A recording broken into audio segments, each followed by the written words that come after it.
রাজ্যে পালা বদলের পর মেদিনীপুর লোকসভা কেন্দ্রে বিপুল জয় পেয়েছিলেন তৃণমূলের সন্ধ্যা রায়। কিন্তু ছবিটা বদলে যায় 2019 সালে এসে। সেবার তৃণমূল কংগ্রেস প্রার্থী মানস রঞ্জন ভূঁইয়াকে লাখখানেকেরও বেশি ভোটে হারিয়ে মেদিনীপুরে পদ্ম ফুটিয়েছিলেন বিজেপির তৎকালীন রাজ্য সভাপতি দিলীপ ঘোষ। তবে এবার তাকে মেদিনীপুর থেকে সরিয়ে বর্ধমান দুর্গাপুর লোকসভা কেন্দ্রে প্রার্থী করেছে গেরুয়া শিবির। আর দিলীপের জায়গায় অর্থাৎ মেদিনীপুরে তৃণমূলের বিধায়ক প্রার্থী জুন মালিয়ার বিপরীতে পদ্ম শিবিরের প্রার্থী আসানসোলের বিধায়ক অগ্নিমিত্রা পাল, যার ভাগ্য আবার অনেকটাই নির্ভর করছে এই কেন্দ্রের বিদায়ী সাংসদের কর্মকাণ্ডের উপর। এলাকার উন্নয়নে কি করেছেন দিলীপ ঘোষ, আর কোনটাই বা করতে পারেননি, আমজনতা কি বলছে তারই খোঁজ নিল ইটিভি ভারত। মেদিনীপুর, খড়গপুর গ্রামীণ, খড়গপুর টাউন, কেশিয়ারি, দাঁতন, নারায়ণগড় এবং এগরা, এই 7টি বিধানসভা নিয়ে গঠিত মেদিনীপুরের লোকসভা কেন্দ্র। এগুলির মধ্যে এগরা পড়েছে পূর্ব মেদিনীপুরে। গত 5 বছরে সাংসদ তহবিলে পাওয়া প্রায় 17 কোটি টাকায় এলাকার উন্নয়নে খরচ করেছেন বলে দাবি দিলীপ ঘোষের। দেখুন, প্রথম তো 2-3 বছর ওরা আমার টাকা আটকে রেখেছিল, কাজ করতে দেয়নি। শেষ পর্যন্ত 17 কোটি টাকা সমস্ত প্রজেক্ট জমা দিয়ে এসেছি। 100 গ্রামে জলের ব্যবস্থা করেছি, খাওয়ার জল। এখানে সংকট আছে, ওই সাবমার্সিবল লাগিয়ে একটা ট্যাঙ্কি 100 বাড়িতে 150 বাড়িতে জল দেওয়ার মতো ব্যবস্থা। বাকি রাস্তাঘাট কয়েকটা ক্যালভার্ট করেছি। সবচেয়ে বড় প্রকল্প যেটা হচ্ছে কাঁসাই নদীর উপরে ব্রিজ, 304 কোটি টাকার 50 বছরের ব্রিজ রিপ্লেস করার জন্য কেন্দ্র সরকার থেকে খড়গপুরের যত ফ্লাইওভার, আন্ডারপাস, ফুট ওভারব্রিজ, রেলের গত 3-5 বছরের মধ্যে ব্যাপক পরিবর্তন হয়েছে, যেগুলো 40 বছর ধরে হয়নি। এছাড়াও বেলদাস শহরে 2টো ফ্লাইওভার রেলের থেকে, এবং অতি সম্প্রতি 500 সোলার লাইট বিভিন্ন কোম্পানি থেকে আর CSR ফান্ডের থেকে একটা 1.5 লাখ টাকার বেশি খরচা। 4টে করে লাইট সোলার রিচার্জেবল, কেউ বিল দিতে হবে না, কারণ পঞ্চায়েত বিল দিতে চায় না। তো 500 গ্রামের মধ্যে 250 গ্রামে লেগে গেছে, সেটা প্রসেসের মধ্যে আছে। তো যেগুলো খুবই জরুরি ছিল ওইখানকার গরিব এলাকায়, আদিবাসী গ্রামে জলের ব্যবস্থা, লাইটের ব্যবস্থা, এগুলো আমি করেছি। তার একটা হিসাব আমি ফেসবুকে দিয়েছিলাম, দরকার হলে আবার দেবো। কী করেছি, কত টাকা খরচা করেছি, সমস্ত টাকা 17 কোটি যা আমার পাওনা ছিল সমস্ত টাকা এনে পুরো প্রজেক্ট ডিএমকে জমা দিয়ে এসেছি।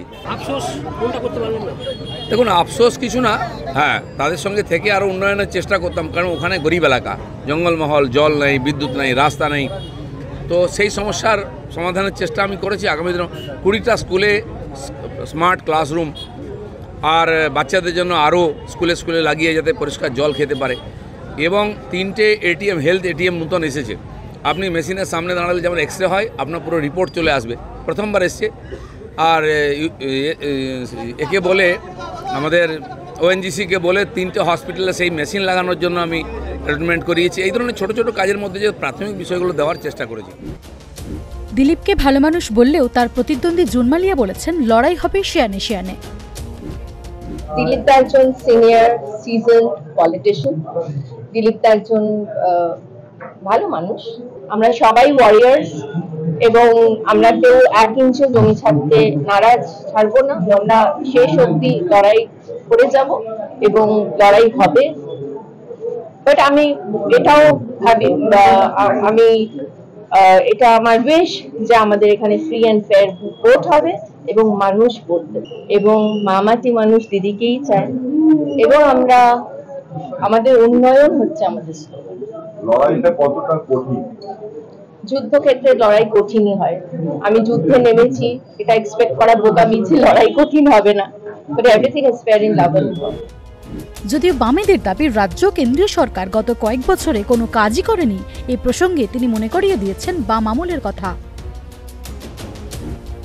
শাসক দল এবং লোকসভা নির্বাচনে গতবার যারা জয়লাভ করেছিলেন এই রাজ্যের শাসক দলের বাইরে কেন্দ্রীয় শাসক দলের যারা জয়লাভ করেছিলেন, তারা কি কাজ করেছেন তার কৈফিয়ত তো মানুষের কাছ থেকে তাদের হচ্ছে যে নিতে হবে। মানুষ তাদের সম্পর্কে বলছেন, যা কাজ হয়েছে সে কাজে, সব কাজের ক্ষেত্রেই কাটমানিটা হচ্ছে একবারে সবার চেয়ে উপরের সারিতে। কাজ করার আগে যা টাকা বরাদ্দ হচ্ছে তার আগে কাটমানি দিয়ে দিতে হবে শাসক দলের নেতাদের কাছে। এবং এই কাজে হচ্ছে যে যারাই যেখানে কাজে করেছেন, মানে 2টো লোকসভার ক্ষেত্রে আমি আলাদা করে কারণ বলবো না, গোটা জেলায় একই অভিজ্ঞতা মানুষের। তাদের যে কাজ, সেই কাজের অভিজ্ঞতায় মানুষের কল্যাণের জন্য, মানুষের সার্বিক উন্নয়নের জন্য আমরা আমাদের সময় আমাদের এমপি এমএলএদের টাকায় কি করতাম? আমরা করতাম শিক্ষা ব্যবস্থার উন্নয়নটা ছিল আমাদের অগ্রাধিকার। যে স্কুল বাড়ি তৈরি করা, স্কুলের পরিকাঠামো তৈরি করা, হ্যাঁ, লাইব্রেরি তৈরি করা, এগুলো কলেজকে তার পুনর্নির্মাণ করা, যেখানে হচ্ছে শিক্ষার সম্প্রসারণ হতে পারে। একটা কোনো ঘটনা এই দুটো লোকসভা কেন্দ্রের মধ্যে যারা আছেন তারা বলতে পারবেন যে শিক্ষাকে উন্নত করার জন্য তারা কোনো কাজ করেছে? দিলীপ ঘোষ সম্পর্কে মিশ্র প্রতিক্রিয়া মিলেছে এলাকার মানুষের থেকে। কেউ বলছেন শুধু মর্নিং ওয়াক আর চা চক্র ছাড়া তিনি কিছুই নাকি করেননি। আবার অনেকে বলছেন তিনি ভালোই কাজ করেছেন। দেখুন, সত্যি কথা বলতে গেলে উনি যেভাবে একটা হাইপ তুলেছিলেন যে উনি এসে মানুষের জন্য কাজ করবেন, তার এক সিকি মাত্র উনি করেন। মেদিনীপুরের মানুষের মন থেকে সম্পূর্ণভাবে দিলীপবাবু মুছে গিয়েছে। ওনার মুখের শুধু বক্তব্য মেরে দেবো, কেটে দেবো, পুঁতে দেবো, এই সার্কেল থেকে উনি বেরোতে পারেননি। অতএব মেদিনীপুরের কাজ তো দূরের কথা, উনি মেদিনীপুরে কতবার এসেছেন এটা নিয়ে প্রশ্ন রয়েছে। কাজ করেছে, উনি এখানে থাকতেন, এখানে জনসংযোগ করেছেন, কাজ করেছেন, চা চক্র হতো, জনসংযোগ করতেন। দিলীপ ঘোষ প্রচুর কাজ করেছেন এবং সব থেকে বড় কথা যেটা, যে আমাদের এই যে ব্রিজের উন্নয়নের জন্য অনেক দৌড়াদৌড়ি করেছেন, সংসদে অনেক কাজ করেছে। 2 নম্বর হচ্ছে নদীর পাড়, যেটা এটা খুব ভালোভাবেই করেছেন উনি। চাপে চর্চায় যোগাযোগ রাখা, এগুলো তো ছিলই, সাথে সাথে যেসব জায়গায় কোনো শৌচালয় হয়েছে বা কোনো ইলেকট্রিকের পোস্ট হয়েছে বা জলের কল হয়েছে, সেগুলো ওপেনিংয়ের সময় এসে জনসংযোগ করে গেছে। শেষ হাসি কে হাসবেন? দিলীপ ঘোষের রিপোর্ট কার্ডের সুফল কি পাবেন অগ্নিমিত্রা পাল, নাকি দিলীপের কাজের খতিয়ান এবারের বিজেপি প্রার্থীকে আরও অসুবিধায় ফেলে দেবে? এই প্রশ্নগুলির উত্তর দেবে সময়। তবে মেদিনীপুরের মানুষ অনেকেই বলছেন তাকে দেখা গেছে সন্ধ্যা রায়ের থেকে বেশি এই মেদিনীপুরে, এবং 5 বছর তিনি সময় দিয়েছেন মেদিনীপুরের মানুষের জন্য। তার এই রিপোর্ট কার্ডের মাধ্যমে আমরা দেখাতে চেয়েছি যে তিনি কী কাজ করেছেন এবং কী করেননি। পশ্চিম মেদিনীপুর থেকে সুনীল দাস, ইটিভি ভারত।